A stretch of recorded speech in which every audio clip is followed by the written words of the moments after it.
So you've finally arrived. Not just at this video, but at the point in your curiosity where whispers of prestige, power, and privilege start to feel less like fairy tales and more like a roadmap.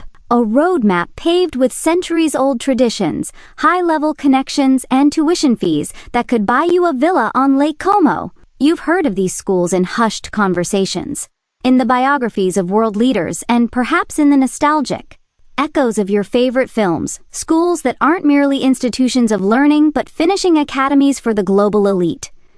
Today, we journey deep into that rarefied world. Forget Hogwarts, forget the Dead Poets Society, this is the real thing. We're diving into the top 3 most exclusive old money schools on the planet, places where young heirs and heiresses are polished into future presidents, prime ministers, and global tycoons. Let's begin where American legacy meets the elite ivy-bound dream, Choate Rosemary Hall. Nestled in the quietly dignified town of Wallingford, Connecticut, Choate Rosemary Hall doesn't shout its prestige, it whispers it.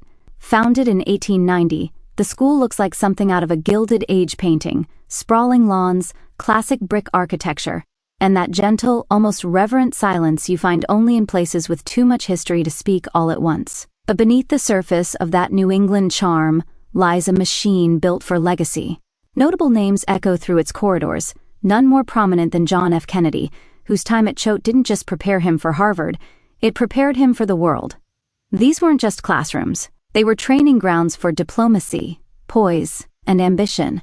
Paul Mellon, heir to the banking fortune and patron of the arts, also spent his formative years here, proving that this institution doesn't simply foster academic excellence, it sculpts tastemakers and nation-builders. And while the $63,000 annual tuition might cause sticker shock for most, for old money families, it's a mere down payment on a lifelong network.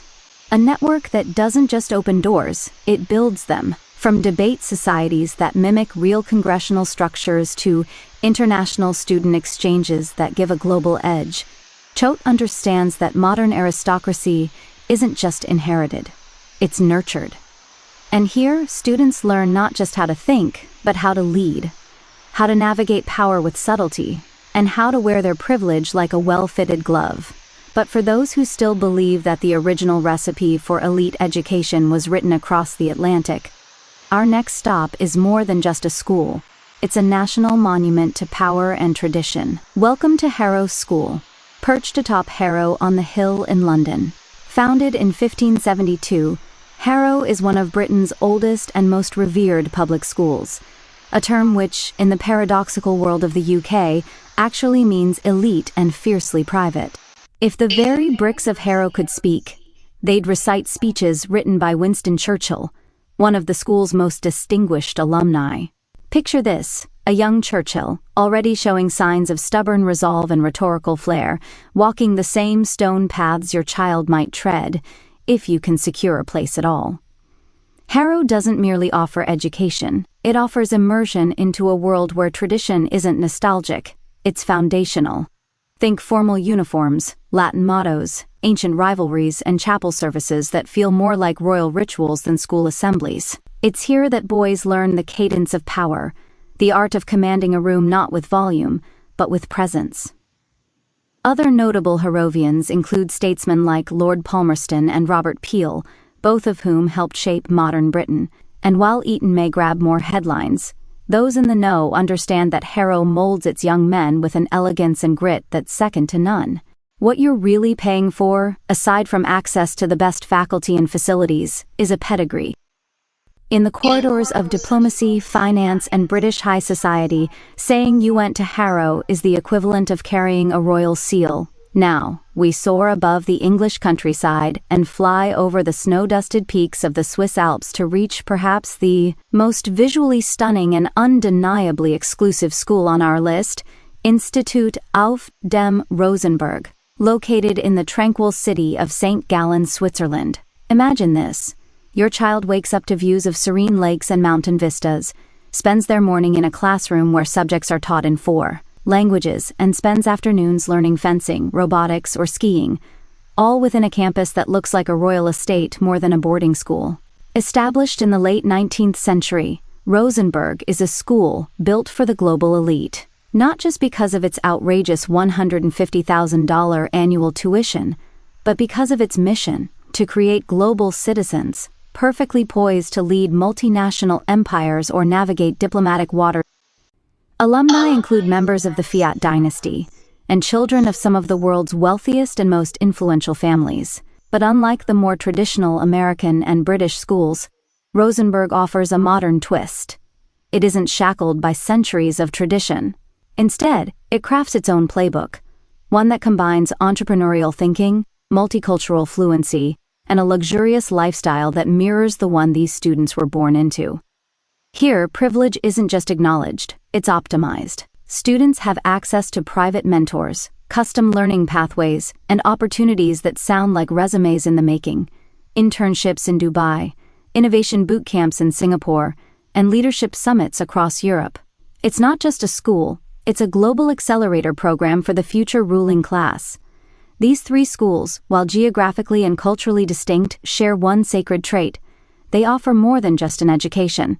They offer position. In a world where who you know often trumps what you know, institutions like Choate, Harrow, and Rosenberg act as the first gatekeepers of opportunity. They are networking machines, social grooming grounds, and ideological shaping chambers rolled into one. At Choate, your child rubs shoulders with the sons and daughters of senators, CEOs, and old-money American dynasties. At Harrow, they debate in the same chambers that molded Churchill and dine under chandeliers that have witnessed centuries of empire. At Rosenberg, they gain a worldview that stretches from Manhattan to Monaco. And the unspoken truth? It's not just the curriculum or the facilities that make these schools elite. It's the people, the classmates, the alumni, the legacy. It's about embedding your bloodline into the inner circle of global influence. In the rarefied world of old money, education is never just about academics. It's about shaping identity, curating social circles, and safeguarding legacy. Choate Rosemary Hall, Harrow School, and Institut Auf dem Rosenberg are not simply schools. They are gateways to global influence, incubators of power, and finely tuned machines that transform privilege into leadership. They are where the elite send their children not just to learn, but to become. What sets these institutions apart is their ability to weave history, exclusivity, and intentionality into every aspect of student life.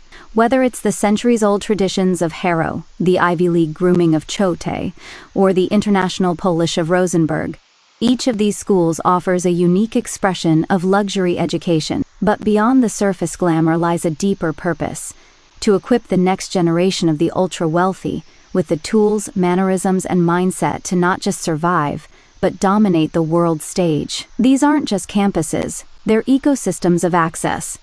The classmates you debate with become PO founders, future diplomats, or hedge fund titans. The teachers, often PhDs and industry veterans, serve not just as educators but as early gatekeepers to powerful networks. The weekend traditions, global field programs, and multi-language instruction, all part of a carefully orchestrated performance where every detail reinforces belonging to an elite class. And so, whether you're admiring from afar or planning your own generational legacy, remember this: in the world of old money, where you are educated speaks louder than any resume. These schools are more than prestigious. They are investments in social currency, paid for in tuition but yielding dividends for generations. Because in the end, legacy isn't written, it's curated. And it often starts with a simple decision: choosing the right gate to enter the world of power.